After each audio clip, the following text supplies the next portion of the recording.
When The Lord of the Rings of Power premiered, it was marketed as the next big cultural phenomenon, the next Game of Thrones. Amazon literally poured billions into this project, promising a return to the grandeur of Tolkien's Middle-earth. Fans were primed for epic storytelling, lush visuals, and faithful connection to the spirit of The Lord of the Rings and the world that Tolkien created. Instead, many were left underwhelmed by what they saw as visually stunning but narratively hollow. The series missed the mark of what makes Tolkien's work his work.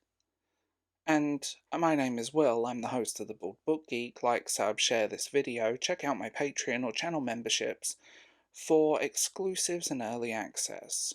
While criticisms of the show's storytelling, character arcs, and deviations from Tolkien's lore were rampant, on an even more striking phenomenon arose the relentless, almost cult-like defense of this show by a subset of fans and online commentators. These defenders, which I will call the cult of Rings of Power Shills, turned what could have been a nuanced discussion about art and adaptation into a toxic battlefield, and honestly it was fascinating to watch. It was interesting going into both sides and just seeing what happened. One of the first red flags was the immediate polarization of opinions. Even before the show aired, the release of the trailer sparked mixed reaction. While some fans were excited, others voiced concerns about the tone, aesthetics, and faithfulness to Tolkien's world.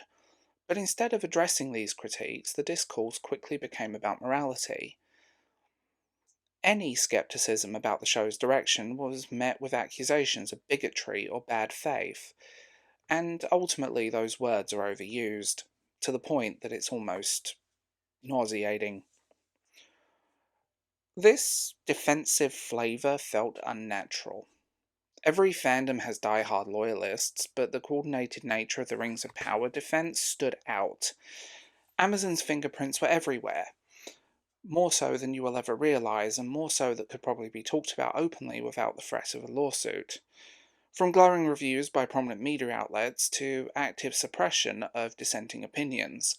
On platforms like YouTube, negative reviews were mysteriously buried under a wave of unconnected comments from multiple different accounts that all seem to have been deleted as quickly as they appeared, many of which read like marketing slogans or were copy and pasted from marketing materials or even misspelt to the point of bizarre. It was very, very weird, and I can tell you bots were involved.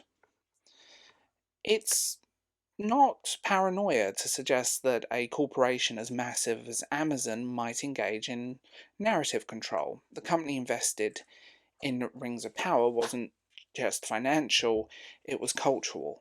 Amazon wasn't selling a show, it was selling itself as the stewards of Tolkien's legacy, and they must protect their investment. It all comes down to money. People forget that. And many of the people that defended Rings of Power openly criticised Amazon not that long ago and how evil people were for using it. It needed not only fans but also loyalists to drown out any criticism. Perhaps the most troubling aspect of the Rings of Power shill phenomenon was the weaponization of morality to shut down dissent. Criticism of the show was not met with reasoned arguments or acknowledgement of flaws. Instead, it was dismissed as coming from toxic fans, incels, or people stuck in the past, with people even editing Tolkien's work in tweets to prove their point. Check out my shorts. It was fascinating to watch. This tactic painted all critics with the same broad brush, equating dislike of a show with regressiveness or hateful beliefs. This was particularly grueling for fans who grew up with Tolkien's work, which had always been about triumph of hope, courage, and diversity in the face of overwhelming odds, and how the narrative shifted and broke away from that in the big endgame of the show. The narrative was broken from the beginning. The suggestion that criticising Rings of Power made you a bad person ignored the fact that many critics came from those who deeply loved Tolkien's world. Shutting down dialogue in a way creates a chilling effect. Fans who might have legitimate concerns are silenced, fearing they'll be branded as toxic or intolerant. It's a form of corporate gaslighting, and we've seen this again from multiple billion-dollar corporations. When the narrative is no longer about the art, but about controlling the conversation around it, that's when you know there's a problem. The cult-like behaviour surrounding Rings of Power reflects a broader issue in modern fan culture. In the age of billion-dollar franchises, fan loyalty has become a commodity.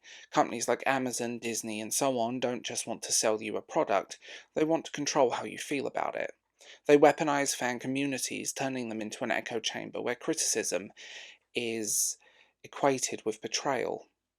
And I've seen that happen numerous times. This dynamic is deeply unhealthy, and true fandoms thrive on debate and discussion. Disagreement is what makes being a fan part of the fun, and so rewarding. It's how we explore the nuance of the story and challenge each other to think differently. When fandom becomes a battlefield, it stops being fun, and I've always kept myself away from fandoms. At the heart of the Rings of Power controversy is a simple truth. Tolkien's work deserves better. The criticisms of the show wasn't some baseless nitpick.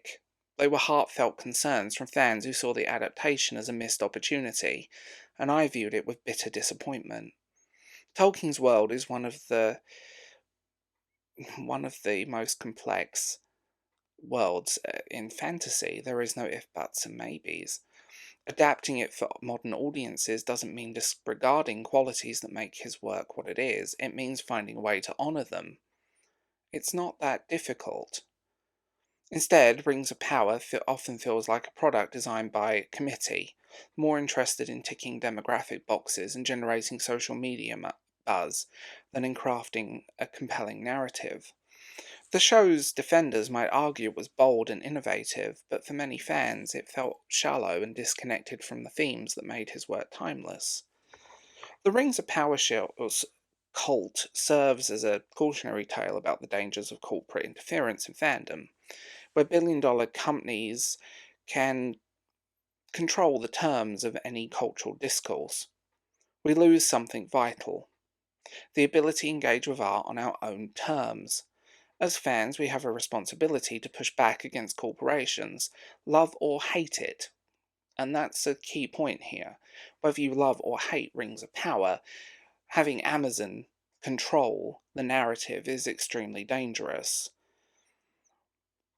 And we should protect the spaces from this type of interference. It's fascinating to watch, but ultimately, and I talked about it in a previous video, cultural Marxism also plays a massive role in this. Why create something new when you can corrupt something old? Middle-earth is bigger than Amazon, and Tolkien's legacy will endure long after the Rings of Power is gone.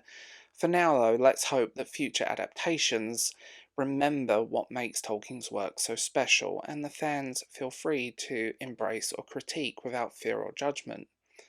Ultimately, and I say this, I'm black-pilled with most Tolkien adaptations now, and as I sit here recording this on a very cold winter's day, I don't have much hope for the future.